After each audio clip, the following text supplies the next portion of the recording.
The good news since yesterday, we were promised erratic weather, but luckily the erratic weather was erratic in a good way. The expected high winds from last night were calmer than we had some projections of.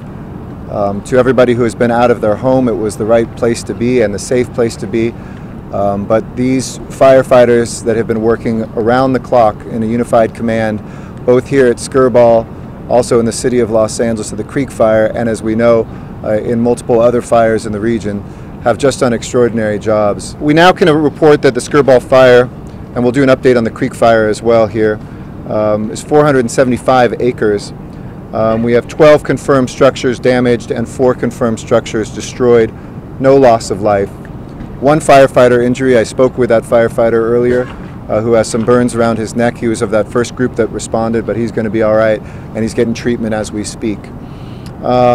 We have spent a lot of time in the last 24 hours getting a barrier on the west end, which means now that we are 20% contained.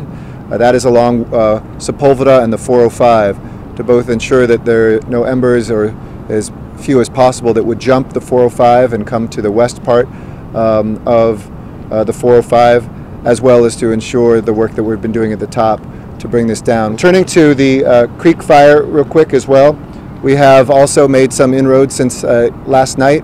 It is now 10% contained. That's up from 5% earlier. That is 12,605 acres now is the size of that as well. We have 15 structures that were destroyed and 15 that were damaged, with about 2,500 structures that were threatened and remain threatened. We have over 1,680 personnel on site at the Creek Fire. It's where the bulk of our folks remain.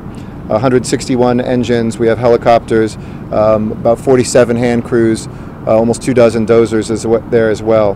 The prediction is, even though this is a time of calm winds, that we will continue to get gusts through Saturday that will be erratic and unpredictable, as high as 50 to 70 miles an hour. As the chief said yesterday, these conditions combined with the heat that is now kind of coming to the area, the dryness, the amount of vegetation, and some of the areas still that have not burned, makes this still a very threatening environment. So even as you see inroads being made, we are going to have an abundance of caution. We want to make sure you are safe and that we don't order people back to their homes or allow people back to their homes any earlier than possible.